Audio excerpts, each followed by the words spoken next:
नमस्कार फ्रेंड्स, आपका वेलकम मेरे यूट्यूब चैनल IAS अकेडमी में।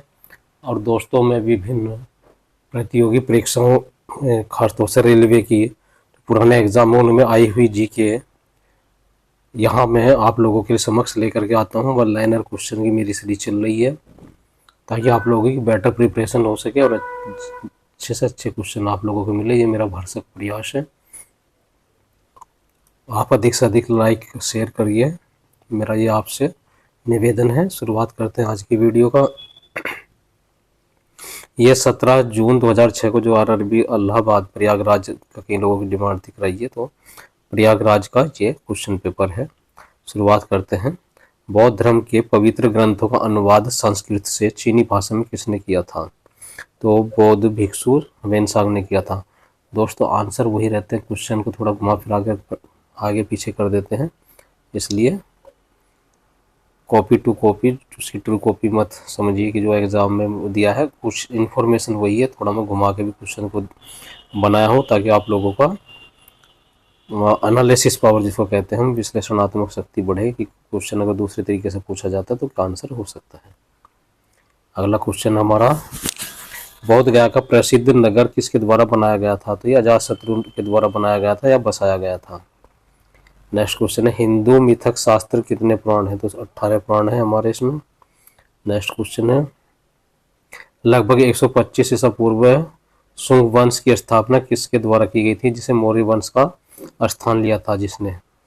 तो वो था हमारा पुष्यमित्र शुंग के द्वारा स्थापित शुंग वंश, जिसने मौर्य वंश के स्थान ले लिया था।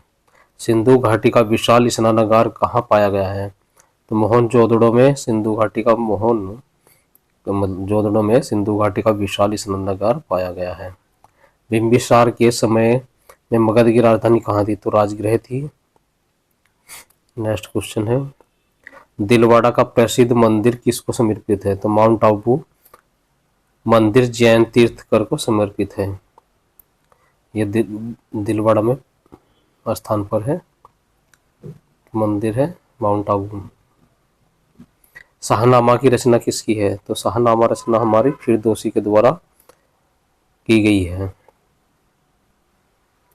भारत में तुगलक वंश की नींव किसने रखी थी? तो भारत में तुगलक वंश की नींव जो रखी थी वो गयासुद्दीन तुगलक ने रखी थी। अगला क्वेश्चन, तालीकोटा का युद्ध कब लड़ा गया था? तालीकोटा का जो युद्ध था वो लड़ा गया था 1965 ईस्वी में। तालीकोटा युद्ध को और किस नाम से जाना जाता है? तो उसका दूसरा नाम राक्षसी तंगड़ी या बन्नी हट्टी की लड़ाई के नाम से भी हम इसे जानते हैं।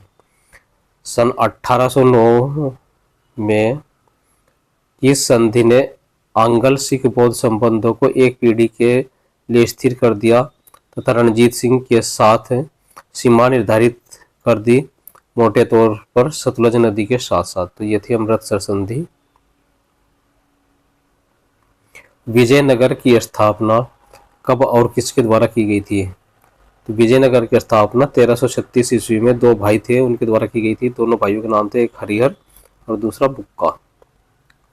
वास्को डी गामा कब और भारत में कहाँ पहुंचा था? तो वास्को डी गामा सन 1498 ईस्वी में भारत के कालीकट पहुंचा था। अगला क्वेश्चन है, राज्य मतलब स्वराज्य शब्द का प्रथम बार प्रयोग कब किया और किसके द्वारा किया गया था? तो दोस्तों, दादा भाई नौरोजी के द्वारा सर्वप्रथम स्वराज्य शब्द का प्रयोग किया गया था। और कब किया गया था? यह 1906 में किया गया था। गांधी जी का पूरा नाम क्या है और उनकी माता जी का नाम भी बताइए। तो आप तो जानते हैं मोहनदास करमचंद गांधी महात्मा गांधी का पूरा नाम है और माता पुतलीबाई थी उनकी, या उनकी माता का नाम क्या था? पुतलीबाई था। सबसे अधिक चमकीला तारा कौन सा है? तो सीरियस या डॉग स्टार हम इसको कहते हैं, ये सबसे चमकीला तारा होता है। कच्छ का रण स्नान किसके लिए प्रजनन स्थान है? तो यह फ्लेमिंगो के लिए सबसे बड़ा प्रजनन स्थान है हमारा कच्छ। किसी विधान परिषद की सदस्यता के लिए निर्धारित आयु क्या है? मतलब कितनी न्यूनतम आयु होनी चाहिए विधान परिषद की सदस्यता ग्रहण करने हेतु? तो विधान परिषद के लिए न्यूनतम आयु हमारी 30 वर्ष है। भारतीय संविधान में अमूल अधिकार कितने हैं? तो अब प्रत्याभूत मूल अधिकार हमारे 6 हैं भारतीय संविधान में। अगला क्वेश्चन है, भारतीय अर्थ लिमिटेड कहाँ है? तो भारतीय अर्थ मोवर्स लिमिटेड है, बेंगलोर में स्थित है। अगला क्वेश्चन है हमारा, central electronics engineering and research institute कहाँ पर है? तो ये पिलानी राजस्थान में स्थित है, central electronic engineering research institute. NITI Aayog का अध्यक्ष कौन होता है दोस्तों? जो है नीति आयोग, उसका अध्यक्ष प्रधानमंत्री होते हैं। संवेग किसका मात्रक होता है? तो संवेग गति का मात्रक होता है। इसका गति के परिमाण का मात्रक संवेग होता है।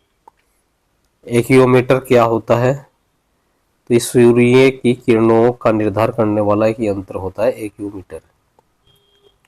विस्कोमीटर किस काम आता है? तो द्रव्यों की संघनता को ज्ञात करने में हमारा विस्कोमीटर काम आता है।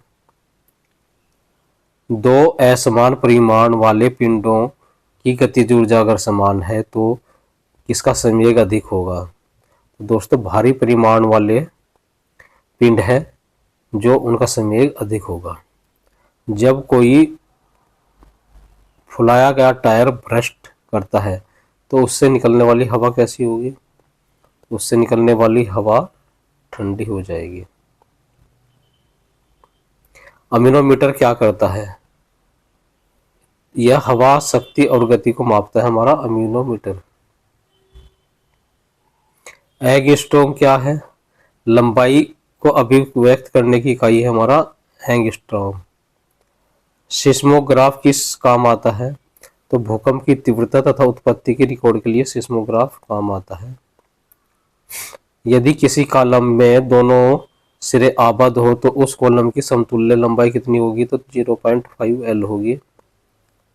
अगला है हमारा, यदि पेंडुलम की लंबाई को दोगुना कर दिया जाए तथा उसे गोलक या बॉब के द्रव्यमान को आधा कर दिया जाए तो समय अवधि होगी, उसकी समय अवधि क्या होगी? 12 गुना हो जाएगी। पायरोमीटर किस काम में प्रयोग होता है? तो यह दूर स्थित वस्तुओं को ताप को ज्ञात करने हेतु प्रयोग होता है। चालकता का माप क्या है? तो यह महो है, चालकता का माप महो। ग्रेवी किस काम ज्ञात होता है? ग्रेवी से क्या ज्ञात होता है? तो दोस्तों पानी की सतह पर जो तेल की स्थिति होती है उसको ज्ञात करने के लिए हम ग्रेवी का प्रयोग करते हैं। खनिज अयस्क हेमेटाइट में क्या पाया जाता है? तो यहाँ लोहा पाया जाता है, इसका आंसर है लोहा। ब्लीचिंग पाउडर का रासायनिक नाम क्या है? इंपॉर्टेंट क्वेश्चन है, सोडियम हाइपोक्लोराइड है, बहुत एग्जाम में आता है। अगला क्वेश्चन है, प्राकृतिक रबड़ के वल्कोनाइजेशन की क्रिया में सल्फर मिलाकर क्या करते हैं? तो उसे अधिक प्रत्यास्थ और तन्य सामर्थ्य युक्त बनाया जाता है। NaHCO3 लवण का जलीय विलयन लाल लिटमस पत्र को किस रंग में बदल देता है? तो इसको यह नीले रंग में बदल देता है। कांसा किन धातुओं का मिश्रण है? किन धातुओं को मिलकर के कांसा बनता है? तो इसका उत्तर है धातु कौन से? टीन और तांबा होता है। मोस्ट इंपोर्टेंट क्वेश्चन है दोस्तों ये। एस्ट्रोजन हार्मोन को किस नाम से जाना जाता है? तो यह मादा हार्मोन के नाम से हम जानते हैं। नेक्स्ट है, गन्ने में लाल रंग की सड़न का क्या कारण होता है? तो यह लाल रंग की जो सड़न होती है इसका कारण होता है फफूंदी। कोशिका द्रव को भरने वाली झिल्ली क्या कहलाती है? आंसर है इसका प्लाज्मा मेम्ब्रेन। नेक्स्ट क्वेश्चन है, मानव शरीर की सबसे लंबी इकाई कौन सी होती है? उरु अस्थि सबसे लंबी अस्थि होती है मानव शरीर की। ट्रैकिया, यकृत और फेफड़े किसका अंग है? यह श्वसन प्रणाली का अंग है। मानव कोशिका में कितने जोड़े क्रोमोसोम्स पाए जाते हैं? मानव कोशिका में 23 जोड़े क्रोमोसोम्स पाए जाते हैं। अगला क्वेश्चन है, अक्षय रोग मानव शरीर के किस भाग को प्रभावित करता है? यह फेफड़ों को प्रभावित करता है। HTML का पूरा नाम क्या है? इसका पूरा नाम है हाइपर टेक्स्ट मार्कअप लैंग्वेज है। 1 किलोबाइट में कितने बाइट होते हैं? तो इसका आंसर है 1024 बाइट होते हैं। गुदई महाराज कौन है? तो तबला वाद्य यंत्र के जो महान कलाकार हैं वो गुदई महाराज हैं। अगला क्वेश्चन है महात्मा गांधी की पुण्यतिथि को किस रूप में मनाया जाता है? तो महात्मा गांधी जी की पुण्यतिथि को शहीदी दिवस के रूप में मनाया जाता है। ठीक है फ्रेंड्स, आज की वीडियो यहीं समाप्त करते हैं, मिलते हैं दूसरी वीडियो में, तब तक नमस्कार। और फ्रेंड्स, आशा करता हूँ तैयारी अच्छी करेंगे आप लोग, मैं मेहनत कर रहा हूँ तो आप लोग भी मेहनत करेंगे। ऐसे ही बस लाइक्स शेयर करते रहिए। बेल आइकन तो आपने प्रेस कर ही लिया होगा बिना बोले ही, ताकि आपको नई वीडियो समय से मिल जाए। Bye bye.